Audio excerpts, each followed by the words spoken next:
नमस्कार, मैं हूं आपके साथ सोनम राव। की शुरुआत करते हैं। मुख्यमंत्री हेमंत सोरेन के धनबाद पहुंचे और वहां पर उन्हें सीएम के आगमन पर एयरपोर्ट परिसर में उन्हें गार्ड ऑफ ऑनर दिया गया। इसके साथ ही जिला प्रशासन के पदाधिकारियों ने सीएम का भव्य स्वागत किया।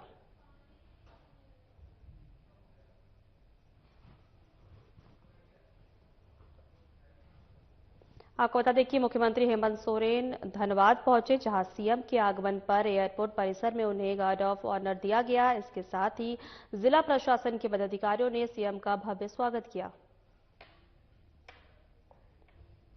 खबरों में आगे बढ़ेंगे। झारखंड के महर्षि कदम ऋषि की तपोभूमि कोडरमा जिला के लोकाई मैदान में कल यानी 5 फरवरी को झारखंड के मुख्यमंत्री हेमंत सोरेन का आगमन होने जा रहा है, जिसकी तैयारी युद्ध स्तर पर चल रही है। आयोजित कार्यक्रम में मंत्री सुदिव्य कुमार सोनू, विधायक कल्पना सोरेन सहित कई दिग्गज विधायक और नेता भी कार्यक्रम में शामिल हो सकते हैं।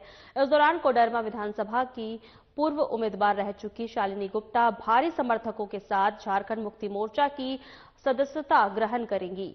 निर्धारित कार्यक्रम को लेकर शालिनी गुप्ता ने कहा कि हजारों लाखों की संख्या में महिला और पुरुष भाग लेंगे।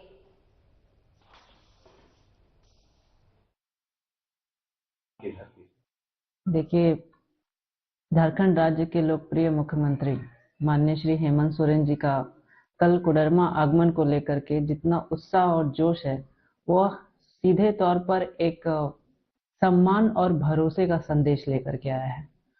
सम्मान जो कोडरमा आज तक जिसकी तलाश में थी, और भरोसा इस बात का कि अब कोडरमा का कायाकल्प होगा। तो निश्चित तौर पर सारे लोग उत्साहित हैं, पुरजोर तैयारियां हैं और हजारों लाखों की संख्या में लोग कल लोकाई मैदान में एकजुट होंगे, एकमत होंगे और बुलंद आवाज होगी। मैदान बिल्कुल कोडरमा की जो माटी है, उस लोकाई मैदान से बस एक ही आवाज निकलेगी कि इस बार कोडरमा जिस सोच के साथ आगे बढ़ रहा है वो फलित होगा आगे चल करके। और सभी को माननीय मुख्यमंत्री श्री हेमंत सोरेन जी के आगमन का पूरे उत्साह और जोश से प्रतीक्षा है। मुख्यमंत्री हेमंत सोरेन से काके रोड का रांची स्थित मुख्यमंत्री आवासीय कार्यालय में राष्ट्रीय रक्षा महाविद्यालय के 17 सदस्यीय प्रतिनिधिमंडल ने मुलाकात की। इस अवसर पर मुख्यमंत्री ने प्रतिनिधिमंडल से संवाद करते हुए कहा कि झारखंड प्राकृतिक एवं खनिज संपदाओं का धनी राज्य है। झारखंड की समृद्ध संस्कृति और परंपरा इस राज्य को अलग और अनोखी पहचान प्रदान करती है।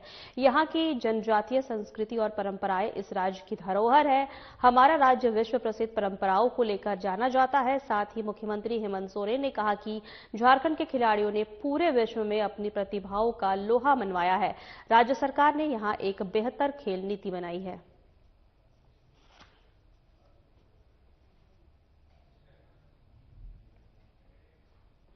जमशेदपुर में विधायक सरयू राय ने राज्य सरकार पर गंभीर आरोप लगाया है। विधायक सरयू राय ने कहा कि झारखंड सरकार के खजाने का 10,000 करोड़ कहां गया पता नहीं चल रहा। ट्वीट कर मुख्यमंत्री से जांच कराने की मांग की है।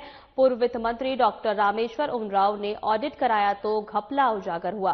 उन्होंने बैठक बुलाई, विभागीय सचिवों से पूछा, पता नहीं चला। वर्तमान वित्त मंत्री और हेमंत सोरेन अरबों रुपए की इस वित्तीय हेराफेरी की जांच कराए और उन्होंने कहा कि वर्तमान वित्त मंत्री ने इस मामले पर है, मगर सचिव इस बैठक में शामिल नहीं हुए।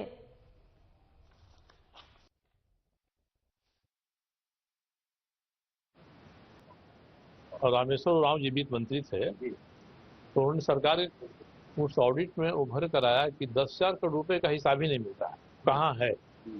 उन्होंने सभी विभागीय सचिवों की बैठक बुलाया और कहा कि आप अपने यहाँ देखिए किसके विभाग में कितना पैसा गलत तरीके से खर्च हुआ है या बिना खर्च हुए उसको बुक कर दिया गया है, उसका रसीद बना दिया गया है। तो सब लोग लगे थे दो ही चीज हो सकता है, या तो पैसा खर्च हो गया, उसका उपयोगिता प्रमाण पत्र यूटिलाइजेशन सर्टिफिकेट नहीं मिला तो उसको मंगाइए। दूसरा हो सकता है कि आपने पैसा खर्च किए बिना ही और यूटिलाइजेशन सर्टिफिकेट बना दिया। इसकी जांच होनी चाहिए। अब नए जो वित्त मंत्री हमारे हैं, इनके बारे में मैंने नहीं कहा है। इस नए वित्त मंत्री ने भी अपने सचिव को लिखा कि जैसे रामेश्वर उरांव जी ने सभी विभागीय सचिवों की बैठक बुलाया था, आप भी बैठक बुलाइए ताकि हम लोग उसका प्रोग्रेस देखें कि रामेश्वर उरांव जी के आदेश का हुआ क्या। उनके आदेश को उनके विभाग के सचिव ने नहीं माना। आज तक बैठक नहीं बुलाई गई कोई ना कोई तो रोक रहा है सचिव को। बीजेपी में चास नगर निगम मेयर चुनाव के लिए अविनाश कुमार को समर्थित उम्मीदवार बनाया है। आज अविनाश कुमार ने नामांकन पत्र दाखिल किया। धनबाद के बीजेपी विधायक राज सिन्हा, बोकारो बीजेपी के पूर्व विधायक बिरांची नारायण उनके साथ नामांकन स्थल पहुंचे। इस दौरान कार्यकर्ताओं और नेताओं की भारी भीड़ देखी गई। बीजेपी समर्थित उम्मीदवार पार्टी के द्वारा चुनावी मैदान में उतरने से बीजेपी नेताओं और कार्यकर्ताओं में जोश पूरी तरह से नजर आया।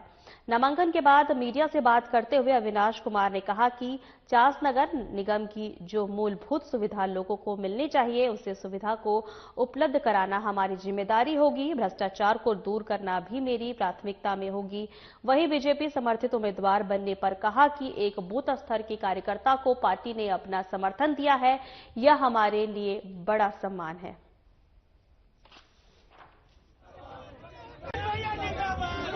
चास नगर निगम क्षेत्र के पसंदीदा उम्मीदवार है अविनाश कुमार।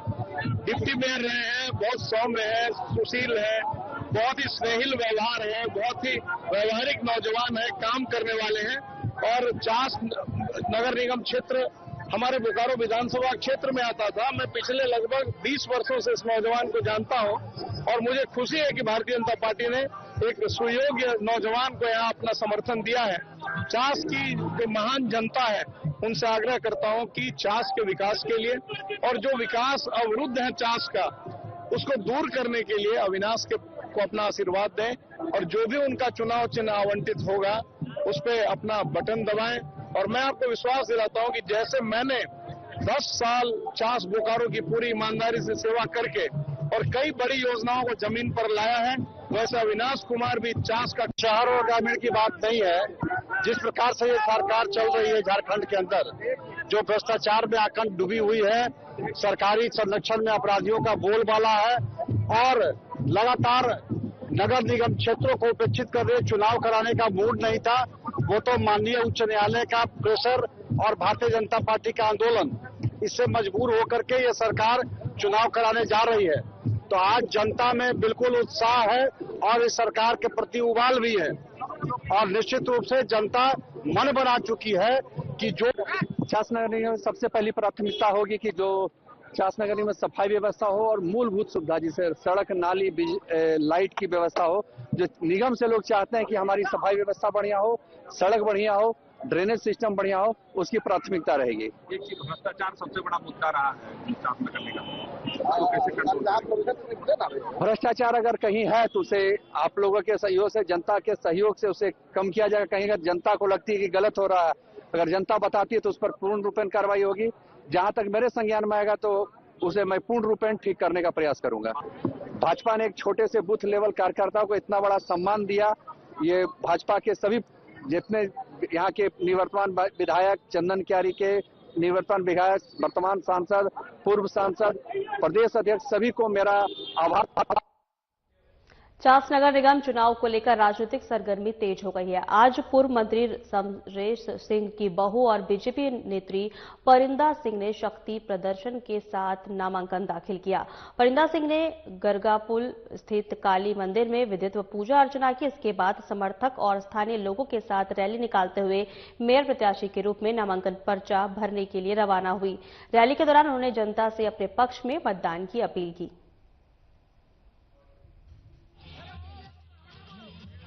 मैं समस्त चास की देवतुल्य जनता को यही कहना चाहूंगी कि चास को फिर से एक अवसर मिला है। सब लोग मिलकर, हमारे वडीलजन, युवा भाई, और आप देख रहे हैं कि मातृशक्ति के रूप में उपस्थित महिलाएं जो बहुत जागरूक है और आजकल चुनावी राजनीति में कोई महत्वपूर्ण भूमिका अदा कर रही हैं, तो अब हमारी महिलाएं ही कर रही हैं। तो उन महिलाओं को भी यही कहना चाहूंगी कि यह एक अवसर है चास को समृद्ध चास बनाने का, स्वच्छ चास बनाने का, भयमुक्त चास बनाने का, ताकि एक अच्छे वातावरण में चास विकास की रफ्तार को पकड़े। झारखंड में नगर निकाय चुनाव के नामांकन की प्रक्रिया का आज अंतिम दिन रहा। आपको बता दें कि राजधानी रांची में मेयर पद को लेकर राजनीतिक हलचल तेज हो गई है और अलग अलग दलों के प्रत्याशी नामांकन दाखिल करते नजर आए।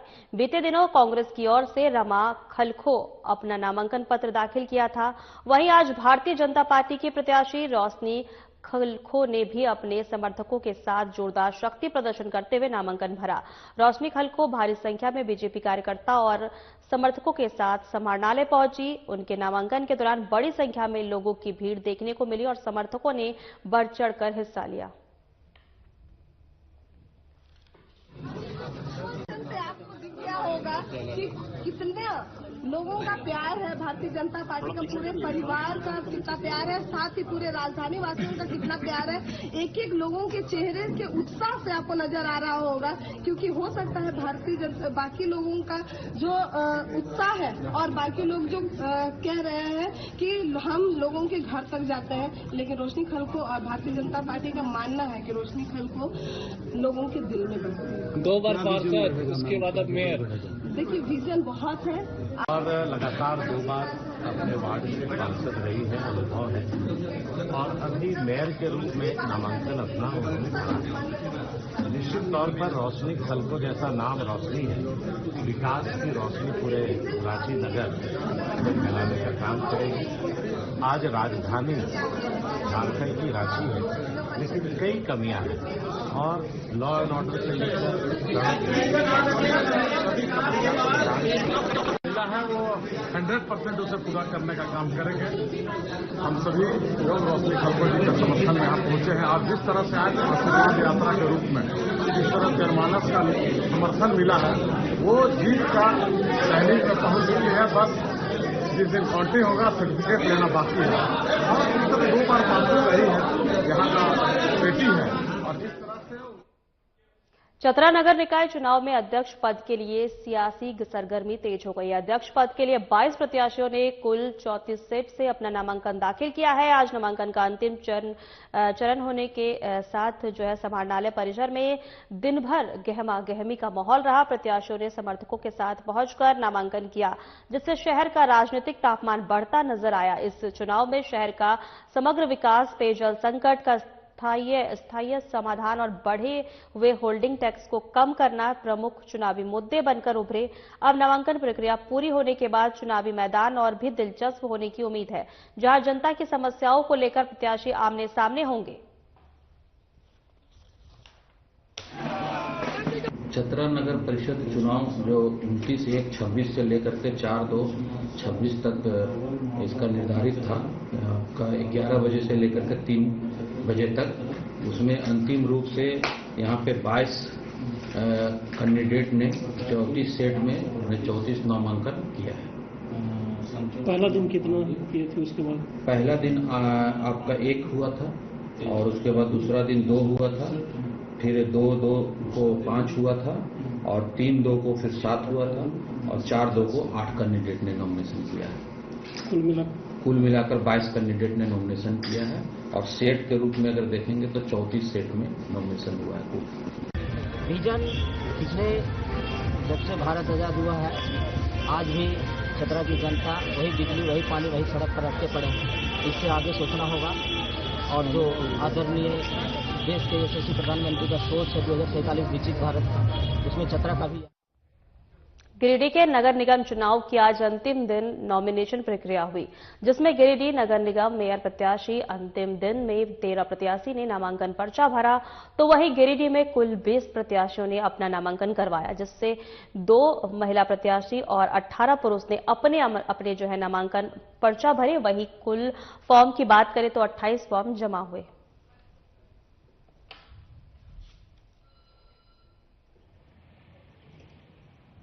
देखिए, हम जो है सो गिरिडीह नगर निगम में भारी हर चीज का समस्या है।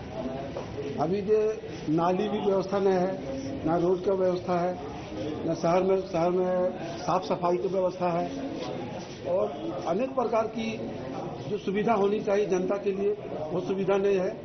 और सिर्फ टैक्स तहसीला जाता है और टैक्स तहसील का मनमानी ढंग से कर्मचारी लोग अपना मनमानी ढंग से उसको नगर निगम को चला रहे हैं। पिछले 3-4 सालों से वैकेंट पड़ा हुआ है मेयर का सीट, इसलिए जब हम लोग आए हैं तो इसको सुचारू ढंग से चलाने। मेरा नाम गोविंद तुरी है, वार्ड नंबर 11 से है और सभी समस्या को नगर निगम की जो समस्या है, जितना पानी, नली, गली, रोड, सड़क, बिजली अगर हमको जनता वहाँ बैठाता है तो हमको हर वार्ड में ध्यान रखेंगे कि कहाँ कितना जरूरतमंद को पूरा करना है, प्रयास करना है। आप वार्ड 11 से के निवासी हैं, आप मेयर पद पे खड़े हैं। जी हाँ। क्या मुद्दा होगा इस बार आपके चुनाव का? मेरा मुद्दा अनेक है, घोषणा पत्र में सब हम भेजेंगे। इस वक्त गिरिडीह समेत पूरे झारखंड में नगर निकाय के चुनाव बड़ी जोर शोर पर है और कहीं न कहीं आज अंतिम दिन की नामांकन की प्रक्रिया की अंतिम दिन थी, लेकिन इसी वक्त गिरिडीह में कुल टोटल मेयर पद के लिए 20 उम्मीदवारों ने अपना नामांकन पर्चा भरा, जिसमें से 2 महिला है और 18 पुरुष है। लगातार लोगों ने जोश खरोश के साथ अपने अपने दावेदारी पेश करने के लिए और अंतिम दिनों में लगातार फूलो अवरुद्ध करके 13 प्रत्याशी ने आज नामांकन प्रक्रिया की। आप गिरिडीह के संग्रहालय में देख सकते हैं, यही है जहां की पूरी नामांकन मेयर पद की नामांकन प्रक्रिया को पूर्ण किया गया था। साथ ही काफी जो 4-5 दिनों का था उसमें से अंकुश न लगे, बेहतर तरीके से यहाँ का प्रशासन पूरी तरह से तैयार थे और टोटल 20 नामांकन की प्रक्रिया हुई है। तो कहीं न कहीं अब देखने वाली बात होगी कि किसकी कटनी छटनी होती, वो तो बात की बात है, लेकिन कुल मेयर पद के लिए 20 उम्मीदवारों के साथ अपना नामांकन पर्चा भरा। गिरिडीह से साधना प्लस के लिए मैं पंकज सिंह। नगर निकाय चुनाव में क्या बीजेपी के हौसले को परिंदा ने तोड़ने का काम किया है? आपको बता दें, डॉक्टर परिंदा के साथ एक महिला नेत्री और एक बीजेपी नेता ने भी पार्टी के खिलाफ बगावत कर दी है। चास नगर निगम में मेयर पद के लिए बीजेपी के निगम के पूर्व डिप्टी मेयर अविनाश कुमार को समर्थित उम्मीदवार बनाया है, जिसके बाद से ही बीजेपी में बगावत शुरू हो गई है। नहीं, ऐसा कुछ नहीं।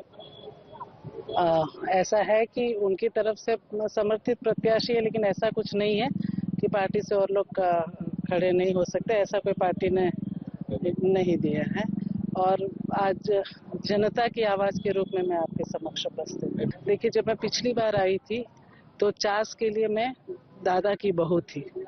फिर आप स्वयं लोगों ने देखा होगा कि विगत 10 वर्षों में मैं लगातार चास में बिजली हो, पानी हो। देखिए, बात बागी का नहीं है। पार्टी को शायद लगा, पार्टी के नजर में लगा कि शायद हो सकते हैं कि अच्छे कैंडिडेट हैं। ठीक है, समाज में सबका अपना अपना एक योगदान रहता है, लेकिन एक चीज है कि आप जब एक पार्टी में आप हैं तो आप पार्टी के साथ हैं। पार्टी का जो भी जिम्मेवारी है उसको आप जन जन तक पहुंचाने का काम करते हैं। वो तो आपकी जिम्मेवारी है, आप संगठन से जुड़े हैं, वो तो आपको करना ही पड़ेगा। लेकिन विकास का मतलब, सुधार का मतलब होता है कि समाज में भी आपका एक्स्ट्रा क्या योगदान रहा। देखिए, भाजपा से मेरे अलावा अन्य भी उम्मीदवार हैं और मेयर पद हेतु ही उन्होंने नामांकन किया हुआ है। यह दलीय आधार का चुनाव नहीं है। हम पार्टी हमारी माँ है, हम उनका सम्मान करते हैं, झंडा का सम्मान करते हैं। अगर दलीय आधार पर किसी को भी झंडा का सिंबल मिला गया रहता तो दूसरा कोई भी प्रत्याशी, कम से कम मैं तो नामांकन दर्ज नहीं कर रहा था। लेकिन चूंकि ये दलीय आधार पर नहीं, स्थानीय निकाय का चुनाव है और उनको समर्थन पार्टी का है, मुझे जनता का समर्थन है। जनता ने मुझे खड़ा किया है और मैं काफी लंबे अरसे से इसकी तैयारी कर रहा हूं और इसका मुझे फल भी मिलेगा इस चुनाव में। चतरा में चल रही मैट्रिक और इंटरमीडिएट परीक्षा को लेकर जिला प्रशासन पूरी तरह सतर्क नजर आ रहा है। इसी क्रम में चतरा की उपायुक्त कृति श्री और पुलिस अधीक्षक सुमित कुमार अग्रवाल ने कई परीक्षा केंद्रों का औचक निरीक्षण किया। निरीक्षण के दौरान डीसी ने परीक्षा की सुचिता केंद्रों की व्यवस्था और परीक्षार्थियों को मिल रही सुविधा का जायजा लिया और उन्हें स्पष्ट निर्देश दिए कि परीक्षा नकल मुक्त, पारदर्शी और शांतिपूर्ण माहौल से संपन्न होनी चाहिए।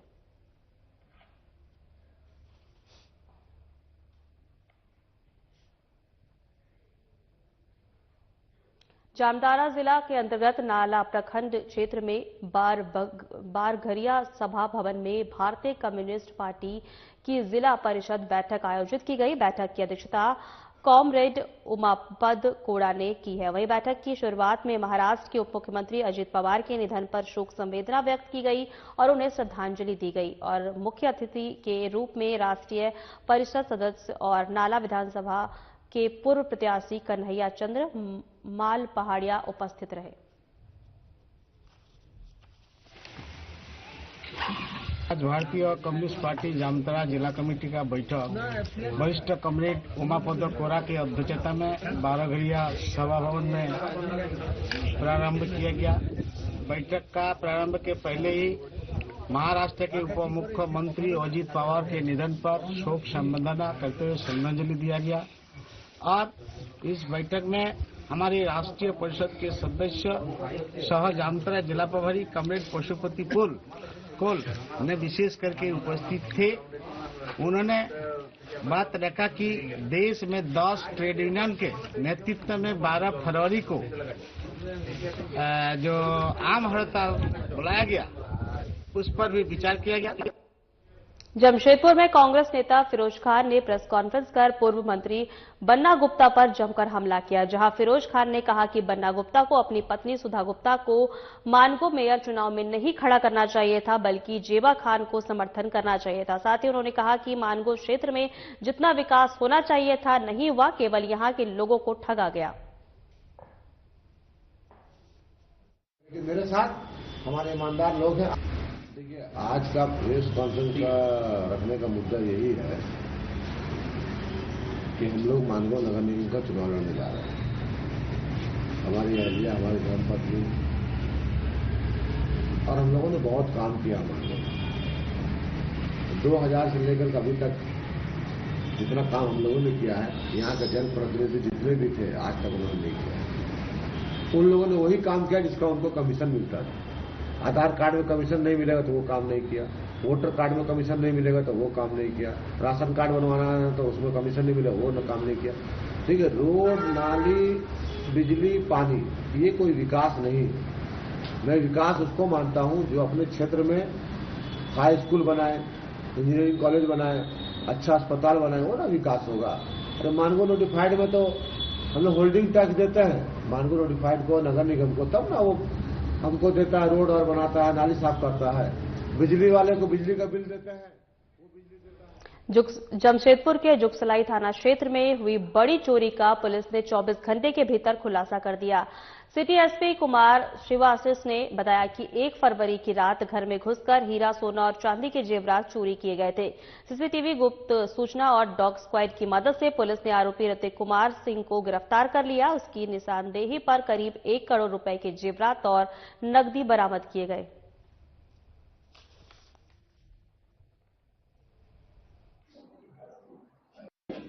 दिनांक 1 फरवरी 2026 को सेवा सदन हॉस्पिटल के पास जुगसलाई थाना क्षेत्र अंतर्गत एक चोरी की घटना हुई थी। इसमें जो आपको बता दें, सुबह में जब घर के मालिक मॉर्निंग वॉक पे निकले थे तो घर में चोर घुस गया था और 2 घंटे तक उसने चोरी की घटना को अंजाम दिया था। इसकी जब सूचना थाना को मिले तो हमने जुगसलाई थाना कार्ड संख्या 6/26 रजिस्टर किया 3 फरवरी को, और इसमें हमने डीएसपी लॉ एंड ऑर्डर के अंडर एक टीम बनाई तौकीर आलम के अंदर, एंड इसमें इंस्पेक्टर बैजना जो कि जुगसलाई प्रभारी, उनका बहुत इंपॉर्टेंट रोल था। जब इसमें हमने अपने सीसीटीवीज को देखे, ह्यूमन इंटेलिजेंस को यूज किया और इस बार डॉग स्क्वाड और फॉरेंसिक्स का भी अच्छा इस्तेमाल किया गया, तो हम चोर के पास पहुंच गए जिसका नाम ऋतिक कुमार सिंह था, जो कि जुगसलाई एरिया का ही रहने वाला था।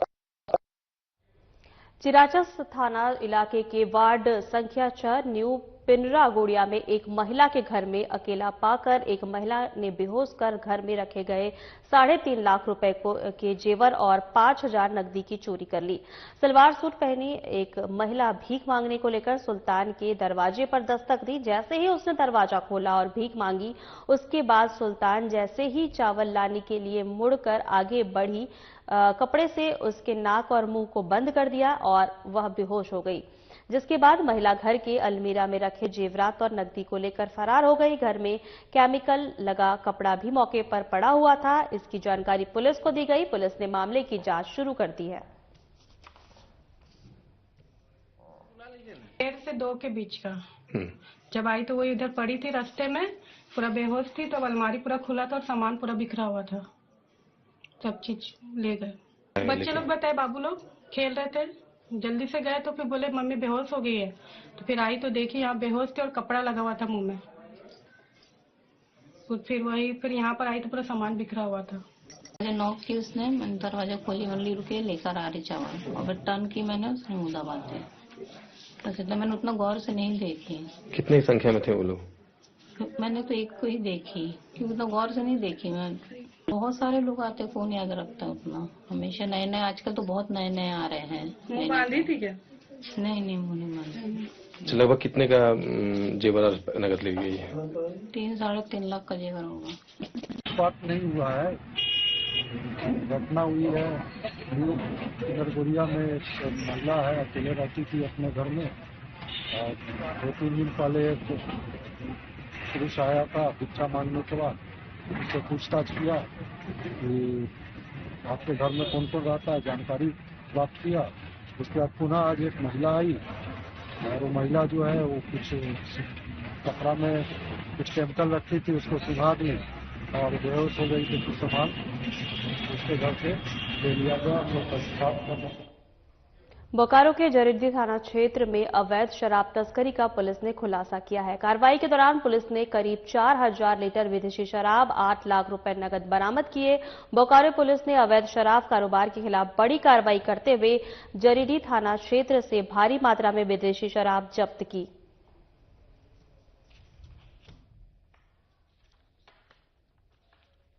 जा रहा था एक पिकअप में, तो ये सब कुल मिला के लगभग 433 कार्टन शराब बरामद हुई है। लगभग 4000 लीटर है। एक ट्रक, एक पिकअप वाहन, एक टेम्पू, इनको जब्त किया गया है। साथ ही वहाँ एक साथ में क्रेटा वाहन था, जिसमें जो इनकी शराब खरीद बिक्री से जो पैसा नगद कलेक्ट किया हुआ लगभग 8 लाख रुपया, वो भी कार समेत बरामद किया गया है और उसको भी जब्त किया गया है। तो अगर हम टोटल बरामदगी की बात करें तो 4418 कार्टन है, जिसमें 999 ये जो लिखा हुआ है गोल्ड प्रीमियम। ये फिलहाल हमारे खास बुलेटिन में इतना ही। नमस्कार।